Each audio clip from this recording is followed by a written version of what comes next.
Alhamdulillahi Rabbil Alamin. Wabihi nasta'inu ala umurid dunya waddin. Assalatu wassalamu ala ashrafil anbiya'i wal mursalin, Sayyidina wa habibina wa syafi'ina wa maulana Muhammadin wa ala alihi wa ashabihi rasulillahi ajma'in.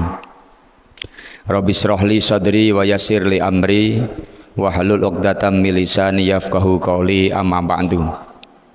Hadratal mukarramin, alim ulama, bapak-bapak, ibu-ibu, jamaah salat zuhur Masjid Raya Istiqomah yang berbahagia. Pertama, mari kita tidak lupa selalu mengucapkan puji syukur kita pada Allah Subhanahu wa taala dengan ucapan alhamdulillahirabbil alamin. Karena atas karunia dari Allah kita masih diberikan oleh Allah kesempatan dan ditakdirkan oleh Allah untuk bisa melaksanakan ibadah sholat berjamaah di masjid kita ini. Mudah-mudahan ibadah yang kita lakukan tentunya bisa diterima di sisi Allah Subhanahu wa taala. Selanjutnya salawat salam tidak lupa mari kita haturkan ke pangkuan beliau Nabi kita, Nabi Agung, Nabi besar Muhammad sallallahu alaihi wasallam. Dan mudah-mudahan kita semua bisa menjadi umatnya dan bisa selalu bisa menjalankan semua perintahnya dan melaksanakan sunnah-sunnahnya dalam kehidupan kita sehari-hari.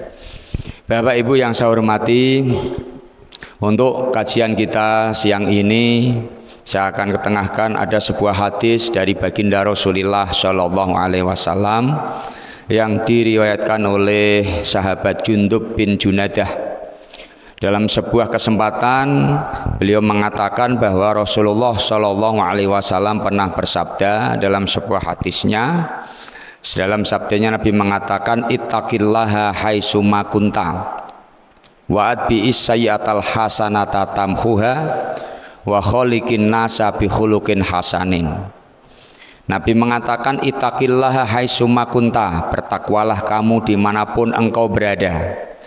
Bapak Ibu yang saya hormati, pesan Nabi kepada kita yang pertama, kita dimohon untuk bertakwa dimanapun kita berada, dalam kondisi apapun, dalam keadaan bagaimanapun. Apa masuk takwa di sini? Yaitu menjalankan semua perintah Allah dan menjauhi larangannya. Berarti kita dalam setiap saat, dalam bagaimanapun keadaan kita, Nabi menyuruh kita selalu menjalankan perintah Allah dan terus berupaya meninggalkan semua yang dilarang oleh Allah. Maka orang-orang yang bertakwa ini adalah orang-orang yang paling mulia di sisi Allah. Apa ciri-cirinya orang yang bertakwa dan mengikuti anjuran dari Nabi? Karena kadang-kadang ada orang yang bertakwa namun melihat situasi dan kondisi. Ada orang yang bertakwa takut kepada Allah karena dilihat oleh banyak orang. Ketika dia sendirian, maka dia tidak ada lagi rasa takut kepada Allah. Sementara perintah Nabi itu bertakwa dimanapun kita berada.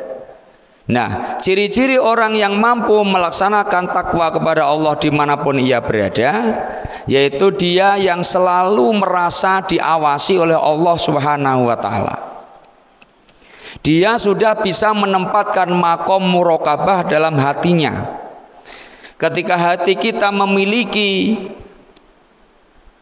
sebuah keyakinan bahwa Allah selalu melihat kita, memantau kita, bagaimanapun keadaan dan situasi bagaimanapun kita berada, maka kita akan mampu menjadikan diri kita orang yang bertakwa kepada Allah dimanapun kita berada. Maka kita akan terus merasa menjadi orang yang selalu dipantau dan diawasi oleh Allah. Maka tatkala kita mau melaksanakan perbuatan maksiat, kita akan selalu ingat, oh ya, aku diawasi oleh Allah, tidak jadi. Nah, maka dimanapun ia akan memunculkan rasa semangat untuk ibadah. Kenapa? Karena ia selalu dilihat oleh Allah. Muncul semangatnya, muncul rasa giatnya ia dalam beribadah kepada Allah Subhanahu wa taala. Dan ini yang harus kita tanamkan, Pak. Jangan sampai kemudian kita bertakwa kepada Allah karena ada keinginan, ada kemauan yang lain. Giliran kita pengen dipuji oleh orang baru menanamkan ketakwaan. Kita pengen dipandang orang menjadi orang yang baik, ini yang berbahaya. Di satu sisi kita mungkin dipandang orang baik, namun di mata Allah kita tidak ada harga dirinya sama sekali. Maka yang paling baik manusia itu yang mampu menanamkan ketakwaannya kepada Allah dimanapun ia berada. Kalau umumnya orang tuh di masjid Pak, pasti niatnya baik dan untuk ibadah, tidak ada niat yang lain. Ya, namun kalau di luar masjid bisa berubah niatnya. Berarti ketakwaan yang seperti ini dipantau dari segi tempatnya. Nah, orang yang hebat adalah orang yang selalu merasa diawasi dan dipantau oleh Allah dimanapun dalam keadaan apapun ia berada. Ini yang pertama. Kemudian yang kedua apa kata Allah? Wa atbi'i sayyatal hasanata tamuha, kata Nabi, ikutkan perbuatan burukmu dengan perbuatan baik. Kita tahu Bapak Ibu, tidak ada manusia yang tidak punya salah. Tidak ada manusia yang tidak punya kesalahan. Namun orang yang baik adalah orang yang selalu mengikutkan kesalahannya dengan kebaikan. Dia berbuat maksiat, ia ingat, lalu ia hapus kemaksiatan itu, diimbangi dengan amal soleh yang banyak. Dengan harapan apa kata Nabi? Tamhuha, agar perbuatan baik tersebut bisa menghapus perbuatan buruk kita. Jadi puncaknya besok ketika kita ada di penghisapan amal, di yaumul hisab, ketika amal buruk kita banyak, kita tidak perlu khawatir. Kenapa? Karena di samping amal buruk, perbuatan buruknya banyak, perbuatan baiknya juga banyak. Sehingga apa? Perbuatan buruk ini akan ditutup dengan perbuatan yang baik. Omongan kita buruk, kita tutup dengan kalimat-kalimat thayyibah yang keluar dari mulut kita. Perbuatan tangan kita yang jahat, kita imbangi dengan perbuatan tangan kita yang baik.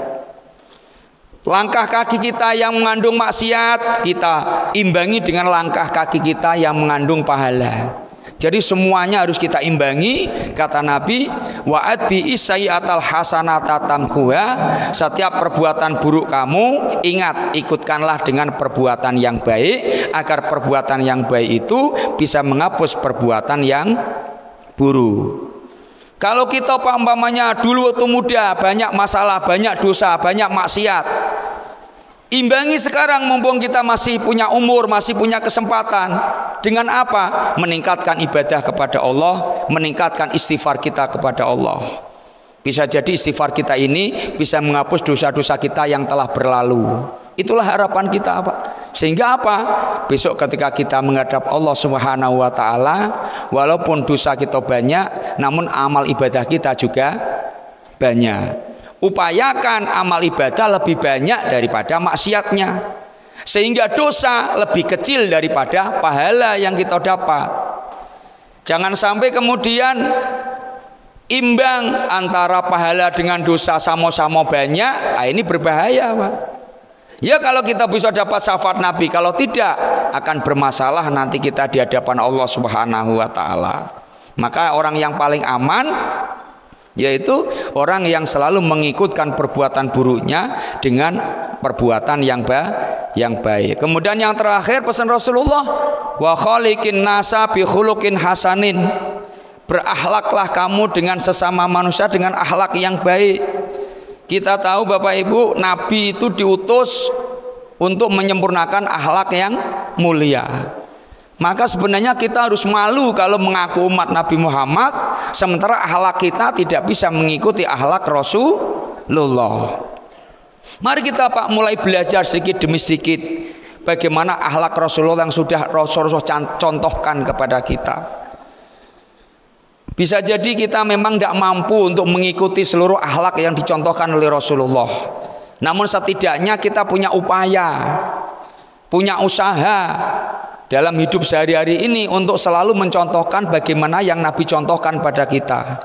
Bagaimana cara Nabi sholat, bagaimana cara Nabi berumah tangga, bagaimana cara Nabi bergaul dengan orang lain, bagaimana cara Nabi berucap, bagaimana cara Nabi makan, bagaimana cara Nabi tidur. Semuanya sudah dicontohkan oleh Rasulullah SAW. Jawabannya tergantung kita. Mau tidak kita membuka kehidupan Rasulullah kembali? Kalau kita mau, baru kita bisa mencontohkan. Kalau kita tidak bisa mencontohkan Nabi, ya siapa lagi yang akan kita buat suri tauladan dalam hidup ini? Karena tidak ada manusia yang pantas kita jadikan contoh kecuali baginda Rasulullah Shallallahu Alaihi Wasallam. Dan Nabi sudah mendapatkan pengakuan dari Allah Subhanahu Wa Taala sendiri bahwa Nabi kita adalah orang yang pantas untuk dicontoh. Maka rugilah kita kalau mengaku umat Nabi Muhammad sementara kita tidak mampu mencontoh akhlak Nabi. Orang yang mampu mencontoh akhlak Nabi secara langsung dia akan bisa memperbaiki ibadahnya kepada Allah. Dia akan mampu memperbaiki akhlaknya dengan sesama manusia. Dan orang yang seperti inilah sebenarnya hakikatnya orang yang pantas mengaku menjadi umat baginda Rasulullah Shallallahu Alaihi Wasallam. Maka Bapak Ibu yang saya hormati, dalam kesempatan yang singkat ini, mari kita ingat pesan 3 Rasulullah tadi. Yang pertama, bertakwalah dimanapun kita berada. Kemudian yang kedua, mari kita imbangi perbuatan buruk kita dengan amal soleh, biar menghapus dan melebur amal buruk tersebut. Kemudian yang terakhir, mari kita tanamkan dan kita menanamkan akhlak yang baik yang mulia ketika kita berakhlak kepada sesama manusia. Maka insya Allah kalau ketiganya ini mampu kita laksanakan dalam kehidupan kita sehari-hari, kita akan menjadi umat Nabi Muhammad yang mendapatkan keselamatan dunia dan akhirat. Sekian, kurang lebihnya mohon maaf. Akhirul kalam. Assalamualaikum warahmatullahi wabarakatuh.